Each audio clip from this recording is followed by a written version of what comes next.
About to send out a search party. Firefighting, some low-life complete kitty fiddler. Wants the advocate to say sorry. We'll be hearing from his lawyers, apparently. Or anything to worry about? No, admits to buggering the first poor little bugger, but insists that the charge on the second count was dismissed. Wants to litigate.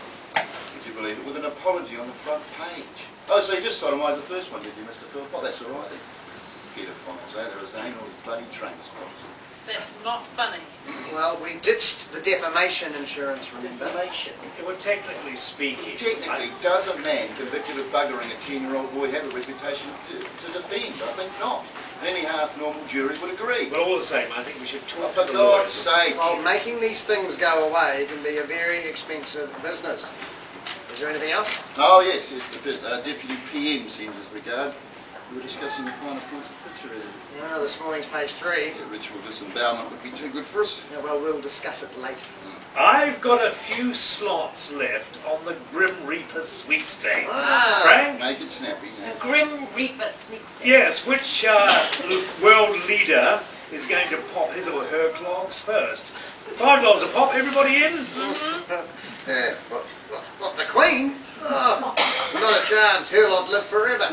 Oh, Jesus, Sir Roger bloody Douglas, huh? Barack Obama. Now that's why I'm not a gambler. Au contraire, look at Kennedy. And Reagan now. If Hinckley had been half as good a shot as Lee Harvey Oswald, I would have been quids in years ago. Nelson Mandela. Oh, I say, Margaret Thatcher. Oh, yeah. You haven't fixed this, have you, Ray? I'm deeply insulted. Actually, the odds favour the racing editor. Not that he deserves it. He drew Mikhail Gorbachev, thought he was a Russian galloper. Hasn't been at all well. Oh, the racing editor? No, Gorbachev. Oh, let's move it along. Sam, what's happening? The historical rape, we can't touch it. The judge has suppressed all of it, including occupation. We have to refer to him as a prominent citizen. Ground? Suppress the ground as well.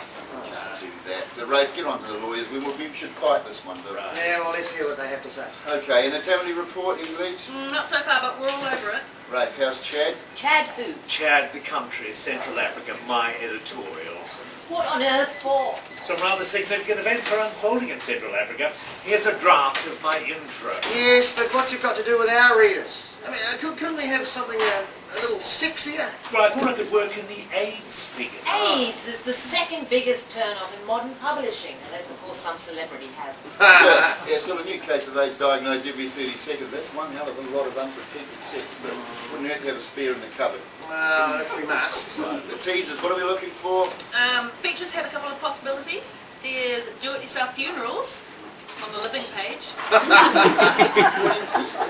And a single woman's guide to married men. It's sort of a self-help manual for serial adulterers. Sex in the afternoon. That's promising. Anything else? A new diet that syndications is pushing. Want us to cash in on the obesity epidemic. I'm sure it's more about offering our weight challenge readers a constructive solution. Why don't we just call ourselves the Daily Avocado would be done? If we don't deliver women to the advertisers, we won't make budget. Local news. Rats and mice, a car fatal, and a 100-year-old. Colourful old dear. Not another one. Oh, that's a demographic we need to hang on to. Former bikie, joined the Angels in her 70s.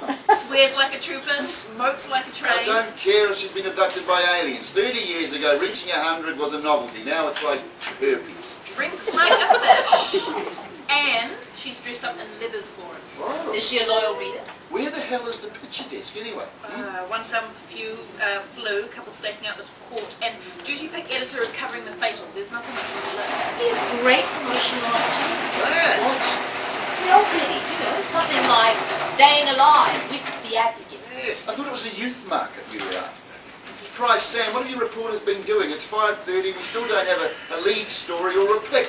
Any other bright ideas? Well, Talkback's gone berserk over a giant cat spotted on the outskirts of the city. Talk back. Some expert reckons it could be a panther. You could set your watch by. Demagogues of the airwaves. TV news will be full of it. Since when did the TV Full dictator... of sound and fury. Well, if we're not there and it turns out to be true. We're going to look stupid. Signifying nothing. Stop wittering, Rafe! And the rest of you don't talk to me about 100-year-old grannies or feral cats. If it's any help, Frank, there's some research that shows Animal Stories sells newspapers. Yeah, we mustn't distance ourselves. Yes, but it's not news! Jesus, Bill!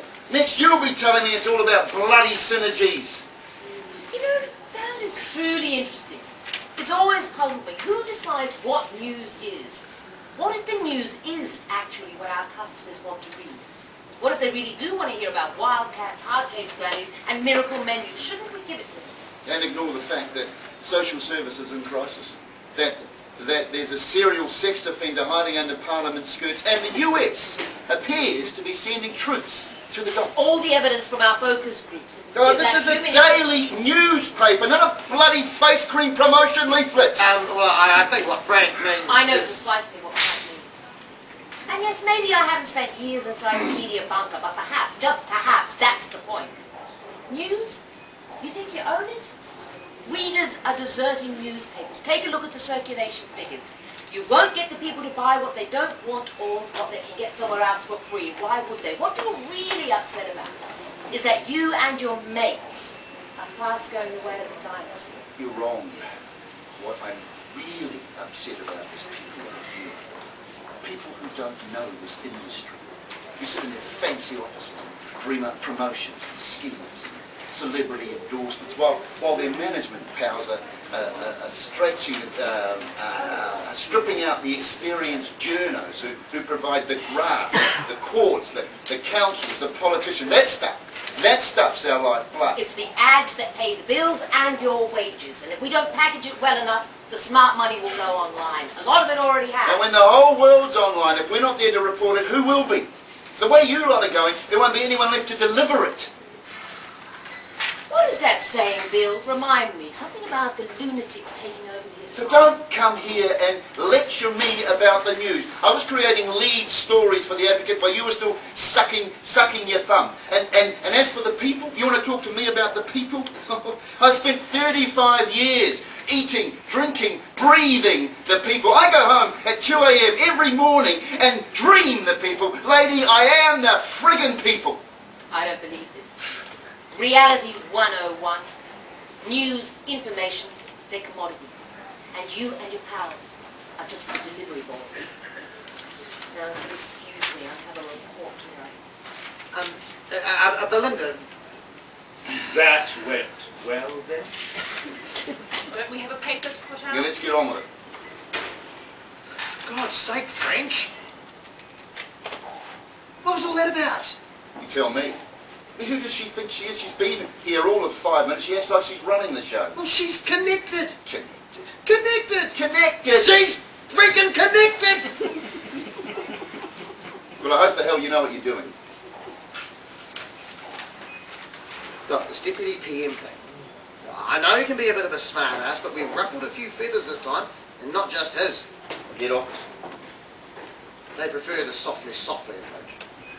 Jesus, Bill. I told him you and I were tight on this. Well, welcome to the big league. He's on the Media Ownership Working Party. I had a call from McClavity himself. What, and he wants us to lick ass? The people we doorstep, the grief we abuse, the reputations we trash, that's a privilege. Every day we have to go out there and we have to earn it all over again. And you know what? We can do that. We can justify it all as long as we're clean. As long as we do it in the public interest. What's in the public interest and what the public are interested in are two entirely different things. We can't go on pretending otherwise. Oh, I see. So you want me to get rid of Rafe so we can top up, so you can top up your phone hacking slush fund? Well, now you're just being ridiculous. Oh, am I?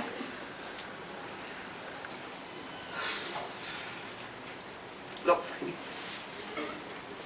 You're a fine in principle to me. We all appreciate that. We respect it.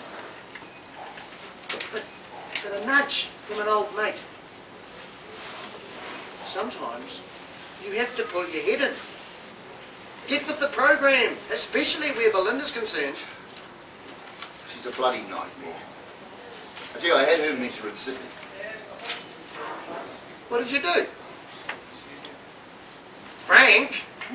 5 minutes of a marketing bullshit, wasn't it? She'll destroy us, Bill. And I tell you, when that appointment comes through, as far as I'm concerned, she's out of here. Yeah, well, let's not be rash.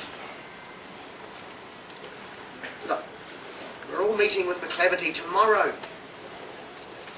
A little civility wouldn't go amiss.